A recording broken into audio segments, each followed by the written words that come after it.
Gusto de saludarla. Su micrófono, su micrófono. Hola, ¿qué tal? ¿Cómo está? Muy buenos días. La he Un visto más placer poder joven. compartir con usted. La veo Hola, más Eduardo. joven. ¿Cómo? La veo más joven, rejuvenecida.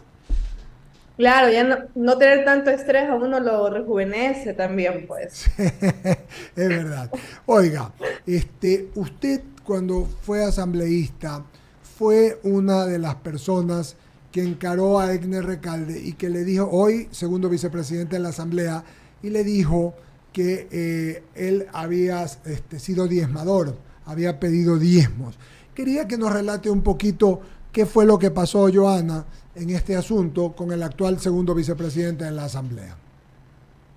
Bueno, en su momento nosotros recibimos la denuncia de los funcionarios públicos y lo que teníamos que hacer, a pesar de que Recalde era parte de la izquierda democrática, parte de nuestra bancada, lo que correspondía es poder analizar estas pruebas, poder iniciar el proceso de investigación interno que lo hicimos en nuestra bancada y obviamente nuestro jefe de bancada en ese momento, el presidente del partido en ese momento y también nuestro líder, que en ese momento era Herbas, se tomó la decisión de que se ponga la denuncia ante las autoridades competentes porque no podíamos permitir que una persona tenga que aprovecharse de las necesidades y del trabajo de un funcionario público para poder pedir estos diezmos y poder tener estas contribuciones económicas a partir del sueldo de un funcionario. Y es lo que hice, el proceso lo llevé ante el Pleno de la Asamblea Nacional, todos sabemos lo que pasó, eso no es algo oculto, sabemos que Eina Recalde luego de la votación sorprendente del correísmo, que fue la única bancada que no votó, obviamente comenzó a alinearse y a votar en conjunto con estos asambleístas. Incluso el Partido Social Cristiano y Marjorie Chávez, que era parte del comité de ética, votaron a favor de este proceso. Así que, aunque hoy él quiere venderlo como un tema de persecución, un tema de, lo ha dicho, cuotas de poder, no sé a qué poder económico se puede referir una joven de 25 años que estaba llevando este proceso adelante en el Pleno, pero lo hicimos creo que con convicción, no me arrepiento de haber llevado este proceso, más allá de que hoy lo quieran vender como que él fuera un mártir en este proceso y se hayan olvidado algunos del tema que hizo. Yo la verdad espero que haya recapacitado, que haya entendido la dimensión de sus acciones y que hoy como vicepresidente pueda llevar este cargo a la altura que una asamblea de transición lo requiere y que sobre todo no se vuelvan a repetir estos actos vergonzosos y no se vuelvan a normalizar, que eso quizás es el temor que tenemos, ¿no? Porque no es la primera vez que se denuncian diezmos, no es la primera vez que sucede y que en muchas ocasiones ni siquiera nos enteramos. Esperemos que no se vuelva a normalizar estas actuaciones y que el señor Recalde actúe con sinceridad y que no quiera lavarse la cara, incluso mencionando que lo que hemos hecho es una persecución hacia él y que hoy quieran acercarse o tener un tema, un tipo de diálogo. Yo no tengo ni siquiera el contacto de este señor y como lo digo, deseo que la Asamblea Nacional tenga éxito, pero no podemos olvidarnos de lo que ha pasado, de lo que ha sucedido y esperemos que esto sirva incluso como un elemento para que no se vuelva a repetir. Usted, Joana Moreira, completamente. Y le digo por qué. Porque es que también hay que ejemplarizar, ¿no? No pueden ser directivos de la Asamblea quienes hayan estado cuestionados en estos temas morales, pues. Eso es una de las cosas que a mí me queda y sobre todo que es del gobierno, porque es de ADN. Entonces, pero ayer entrevisté a Anita Galarza y me decía al mediodía, Anita Galarza me dijo que había ido una denuncia a la fiscalía y que había salido libre en la fiscalía. Yo no sé si eso es verdad o si es preciso. Yo me acuerdo de la parte que usted llevó adelante y creo que lo que usted dice, que quede claro que eso no se debe hacer, Johanna. Yo creo que eso fue parte de su trabajo y espero que sea así y que lo que me dijo la asambleísta Anita Galarza ayer sea verdad, que si se fue a la fiscalía y quedó libre, haya quedado libre.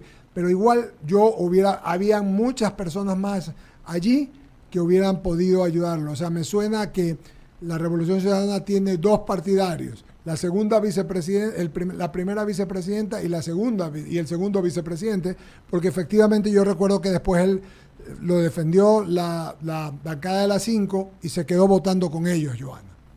Así es, sí, y creo que aquí también hay un antecedente importante que el Partido Social Cristiano vota por Egner Recalde para la segunda vicepresidencia y cuando algunos de ellos votaron por la destitución de Egner Recalde en el Pleno, cuando se llevó este proceso, entiendo que esto es político, ¿no? Y también entiendo que Daniel Noboa tiene muy pocos asambleístas de ADN, ¿no? Y muy pocos que fueron puestos por él, que los conocía o que quizás fueron sus cotas en cada una de las candidaturas, porque no puso tampoco en todas las provincias. Entonces, creo que él parte de eso, ¿no? Parte de muy poca gente que conoce, quizás le pueda tener confianza o no sé, pero creo que ahí había mejores cuadros como Valentina Centeno. Creo que habían cuadros importantes para poder él quizás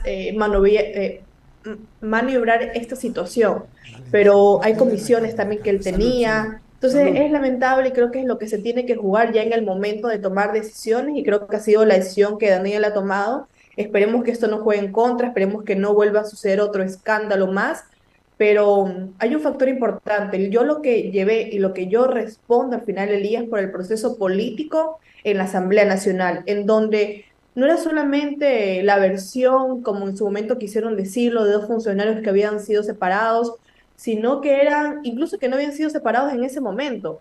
Eran audios, eran depósitos, eran toda esta situación que se había visto, un asesor que al momento que llegó a este proceso en la Asamblea Nacional parecía que estaba totalmente ido, descompuesto, los mismos audios de Egna Recalde diciendo que había que pagar una sede, eran cuestiones tan evidentes, las pruebas estaban ahí, que el proceso en la fiscalía, que en muchas ocasiones ya los mismos funcionarios dejan de insistir o dejan de impulsar y que a veces el mismo fiscal ya también por poco y lo deja en el olvido, lo deja en el archivo de los más procesos, es totalmente diferente. Yo no puedo responder ante esa instancia.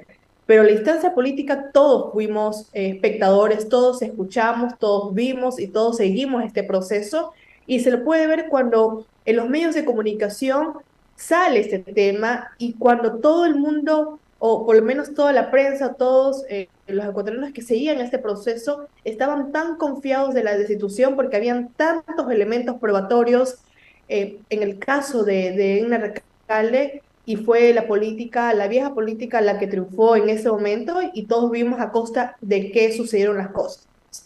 Nuevamente, el señor Enrique Recalde ahora con su asesor Olgel Guerrero de este medio de comunicación, que se puede decir, esta plataforma digital, ha dicho que van a iniciar acciones legales en contra mío.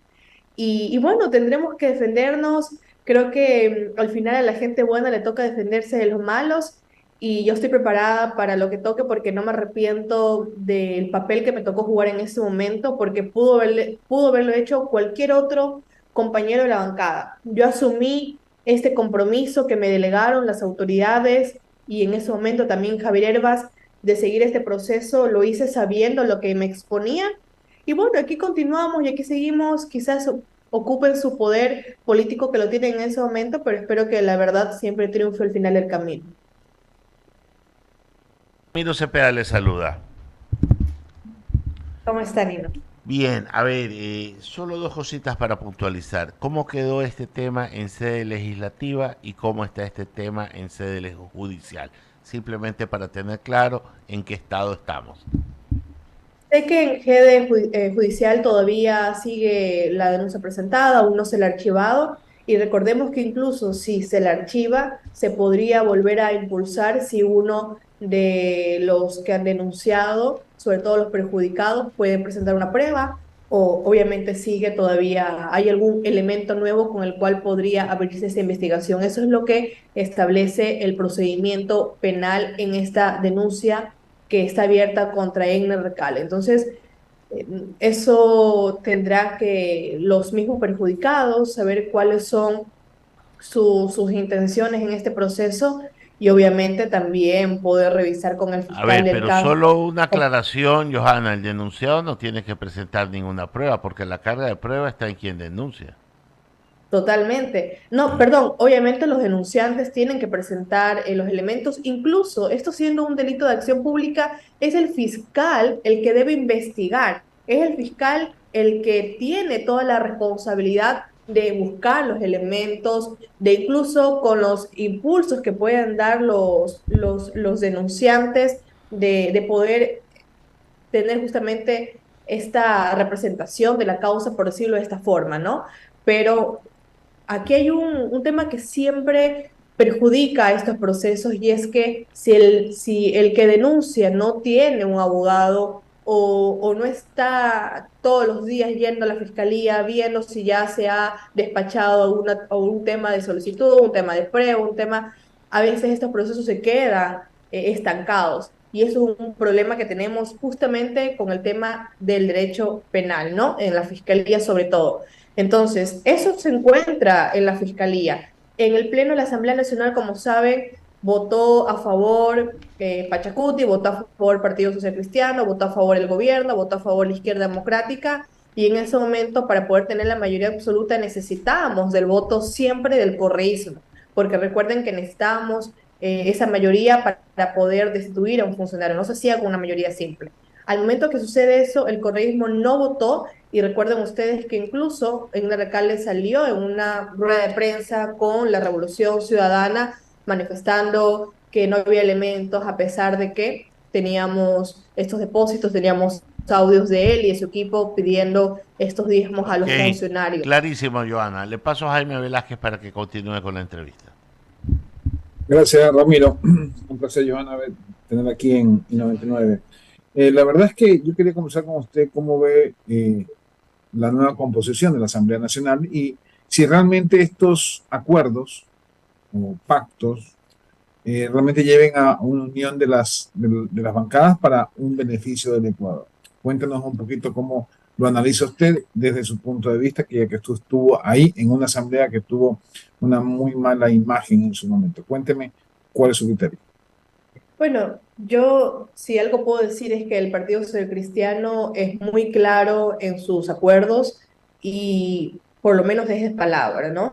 Cuando tuvimos la oportunidad de tener ciertos acercamientos a ciertos temas de consenso, el Partido Social Cristiano te decía no se apoya y no se apoyaba, o sí podemos conversar y si nos sentábamos a conversar, o claramente en esto sí se puede trabajar, en estos temas sí tenemos coincidencia. Creo que no es un partido que, o por lo menos no de sorpresa, te va a salir con un tema que no estuvo conversado, que no estuvo dialogado y que luego te va a exigir algún tema de compromiso. En cambio, la Revolución Ciudadana, al momento de que no tienes estos, creo que políticos formados en lo que en realidad es la palabra y el compromiso, siempre salen o saltan temas como el que escuchaba con Ana Galarza, que mencionaba de que le habían pedido apoyar el juicio político a Diana Salazar y le daban sus votos para un espacio en el CAL. Sí es algo de lo que ellos son capaces, son temas que incluso no tienen absolutamente nada que ver y lo van a buscar en el camino. Y ese es el riesgo que tienes al momento de que en muchas de las comisiones Daniel Noboa necesita de ellos para poder tener un control. A mí me hubiera gustado que se hubieran centrado si eran en dos comisiones, desarrollo, régimen y seguridad, que son comisiones para mí importantísimas en este corto periodo de gobierno, que en estas comisiones él hubiera puesto a todo, por lo menos a la mayoría de sus bancadas, a conformar esas comisiones para que él hubiera tenido un poder quizás eh, o una seguridad de que sus proyectos pueden por lo menos salir de la comisión sin tener que trabarse en la comisión y sin tener que llegar a veces a estos acuerdos o estas exigencias fuera del margen que es ético en la política. Pero al momento de que son tan pocos y que quieren tener la presidencia de varias comisiones, se dificulta mucho porque es un número muy reducido de asambleístas y eso te exige a que tengas que sentarte, incluso en la de me parece que es en la de desarrollo económico que está Valentina Centeno, en la de régimen, solo tienen tres asambleístas, me parece, de ADN, dos asambleístas de ADN, cuando la mayoría son cinco asambleístas. Y los demás son asambleístas independientes, y eso va a ser muy complicado porque conocemos cómo son los políticos. Esperemos que en este caso no sea de esa forma, pero el tener solamente tres y dos de cinco te dificulta mucho incluso el tema de observaciones, el tema de aprobar informes y se va a tornar complicado. Entonces, eso es un poco el temor en el análisis que hacemos de la conformación de las comisiones y esperemos que también la Comisión de Justicia, donde hay proyectos importantes como la ley de extinción de dominio, que sabemos que es un tema que los asambleístas del correísmo no lo quieren tratar, lo van a dejar prorrogado en esta corta Asamblea Nacional, y en temas en los que ellos tienen mucho interés, como la reforma del Código de la Democracia, que quieren cambiar el método de elección justamente a los escaños, y esperemos que el Parlamento sepa darse cuenta de eso en su momento y que no apoyen reformas que pueden afectar la representación de las minorías en este país. Entonces, en ciertas comisiones hay proyectos que ya han quedado listos para sacarlos y que no jueguen intereses partidistas, que solamente o personales, que solamente les beneficia a ellos, y que no dejen incluso que otros temas importantes puedan ser como ese patente para decir, si no apoyas en esto, por ejemplo, no apoyas la amnistía de Ricardo Patillo, nosotros no vamos a apoyar, por ejemplo, un tema de un proyecto económico urgente o un tema como tal. Eso es uno de los temores que se tiene al momento de que la mayoría dependa de ellos. Bueno, pues su partido es parte también obviamente, de este acuerdo. Y la idea es que ninguna comisión tiene mayoría en ninguno. Todos tienen que llegar a acuerdos para poder pasar al Pleno algún proyecto de ley o algún tipo de amnistía. Sin eso no pasa nada, es decir, se queda en la comisión. Porque la comisión lo único que hace es pasar los proyectos, no es la que aprueba ni nada por el estilo. ¿Estoy en lo correcto o no, Johanna? Sí, pero para que pueda pasarse un informe, o sea, un proyecto al pleno o informe, obviamente se necesita primero aprobarlo en la comisión. Si no se aprueba en la comisión, muchos de estos proyectos pueden archivarse en la comisión misma al no tener los votos, o obviamente incluso tener los votos para archivarse en la comisión o dejarlo prorrogado. Como el presidente es el que lleva la agenda, incluso si no tienes quórum no puedes sesionar, que es lo que nos pasaba a nosotros en justicia cuando sacábamos ley de extinción de dominio. Simplemente no daban el quórum. Cuando estábamos llevando procesos de fiscalización, simplemente no iban y no nos daban quórum. Y decían, no, es que pasó tal cosa, estuve enferma, tenía recorrido, tenía tal, y comenzaban a dilatar el proceso. Entonces, en una asamblea tan corta, dilatar este proceso se vuelve complicado cuando las comisiones incluso a veces pueden sesionar o 2 veces a la semana o 3 veces a la semana porque existe el pleno. Entonces, eso es complejo y eso es lo difícil de tener repartidos tan pocos asambleístas en muchas comisiones. Qué clarísimo. Es decir, no cree que exista un acuerdo para el beneficio del Ecuador. Pero bueno, estamos en eso. Vamos a ver que siempre hay la forma, o sea, sí. Esperemos que sí. Como ecuatoriana, esperemos que sí lo haya, pero también creo que es nuestra responsabilidad poder decirle los múltiples escenarios que pueden suceder en la política y toda la experiencia que hemos tenido. Pues está escéptica, eso se nota, pero claro. Le voy a dar paso a mis compañeros en cabina, creo que es Javier Segarra que tiene la pregunta por usted. Adelante, Javier, te escuchamos. No, solamente estoy yo ahorita contigo, Jaime, agradecerle a Johanna, gusto de verla, la verdad, a los tiempos, y pues la seguiremos llamando para conversar. Usted es una mujer inteligente y tiene muy claro, después de estar en la asamblea, todas las cosas. Gracias. Yo coincido con usted en todo lo que hablamos del señor Recalde. Espero que esto se aclare y pues si hay algo contra usted se defenderá en derecho. Cuando usted era asambleísta y llevó eso adelante como asambleísta. Por lo tanto, por ese lado no tienen nada que temer. Así que adelante. Bueno, soy abogada, que también es... Ahí tenemos por lo menos un plus para defendernos. Así es, así es. Le mando un abrazo. Gusto, gracias por estar en el 99 en el programa Diálogo. Muchas gracias. Gracias. Jaime, vamos a pagar el corte comercial, ¿verdad? Tenemos un corte. Regresamos enseguida. No te